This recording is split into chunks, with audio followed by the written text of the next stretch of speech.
In the summer of 1858, the British Parliament had to consider abandoning London, not because of war, not because of unrest, because of the smell.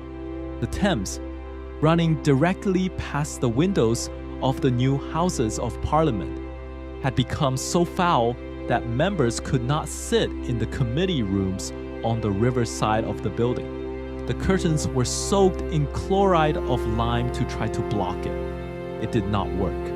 There was a serious proposal to move Parliament to Oxford, and another to move the law courts out of the city entirely. And then, within about 18 days, a body that had spent a decade arguing about the sewers and doing nothing passed a bill authorizing one of the largest engineering projects of the century. They had known about the problem for years. What changed was the wind direction. Start with why the river was like that, because it is not simply that London was dirty. London had actually been trying to solve a sanitation problem, and the thing that made it worse was a genuine improvement. For centuries, household waste went into cesspits, a pit under or beside the house, emptied periodically by men who carted the contents out to the countryside and sold it as fertilizer. The system was unpleasant and it did not scale, but it had one important property. It kept waste out of the river. Then two things happened. The first was that London's population roughly doubled in the first half of the 19th century. The cesspits could not keep up. There were, by some counts, around 200,000 of them, and many were overflowing. The second thing was the flush toilet. It became widely available and increasingly fashionable through the 1840s and 50s. And a flush toilet uses a large volume of water. So a cesspit that had previously taken months to fill now filled in weeks. The response was reasonable. In 1848, partly in response to a cholera outbreak, new legislation effectively required that cesspits be abolished and that household drains connect to the sewers. And here is the problem. London sewers were not sewers in the sense we mean now. They were storm drains. They had been built to take rainwater off the streets and dump it in the nearest watercourse, which meant the Thames. So the reform worked exactly as designed. Waste was removed from under people's houses, and it was delivered efficiently and directly into the river running through the middle of the city. The Thames is tidal at London, which means the water does not simply flow out to sea. It moves up and back down twice a day. So material discharged into the river did not leave. It went upstream, came back down, and settled. The banks became deep beds of sludge exposed at low tide. By the 1850s, the river was biologically dead through central London. No fish. Not a matter of decline. Absent. Now, the summer of 1858 was unusually hot. Temperatures in the high 30s in a city where nobody had ever needed to consider what heat would do to the river. Warm water holds less oxygen. Decomposition accelerates, and the exposed banks baked. The result was a smell that contemporaries struggled to describe. And crucially, Parliament had just moved into a brand new building directly on the riverbank. The old Palace of Westminster had burned down in 1834. The replacement, with its famous tower, was largely complete by the 1850s, and it had been built right at the water's edge. So the men responsible for funding London's sanitation were now sitting in the smell all day with the windows shut in a heat wave. And here is where the story becomes, I think, genuinely instructive, because a plan already existed.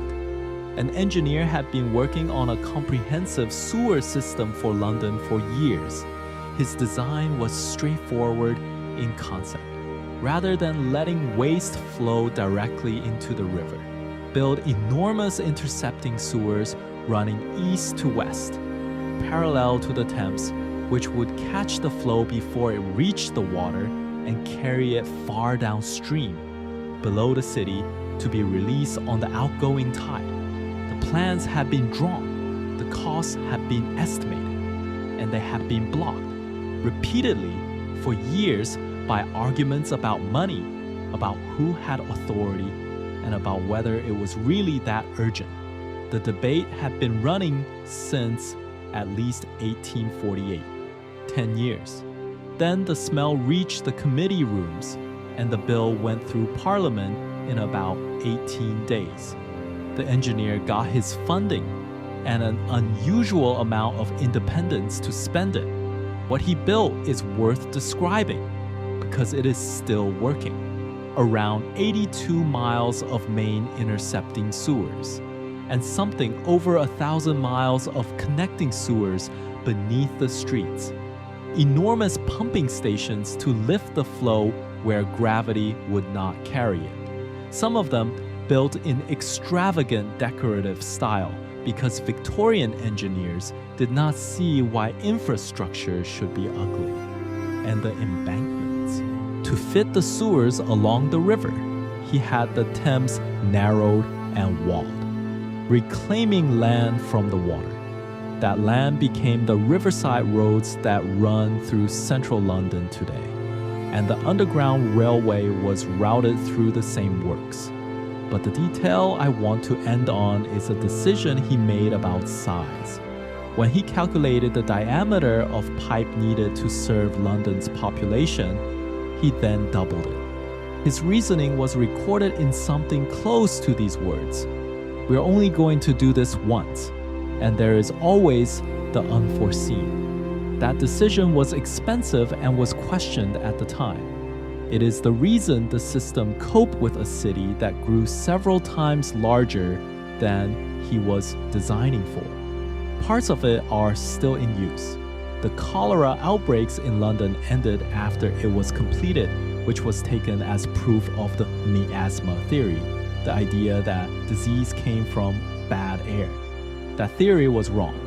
Cholera is waterborne, which a physician had already demonstrated a few years earlier by mapping cases around a single water pump and being largely ignored.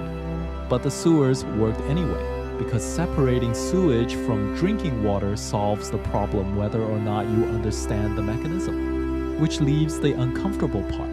Everything needed to fix this existed for a decade before it was done. The plans existed. The engineer existed. The knowledge that the river was killing people existed. What did not exist was any consequence for the people who decided the budget. The river was lethal to the poor in the East for years, and that was survivable politically. It became intolerable in about a fortnight when it started coming through the windows of the men with the authority to act. The lesson people usually take is that Victorian London built something magnificent. It did. The other lesson is that it built it in 18 days of decision-making after 10 years of delay. And the variable that changed was not evidence. It was the wind.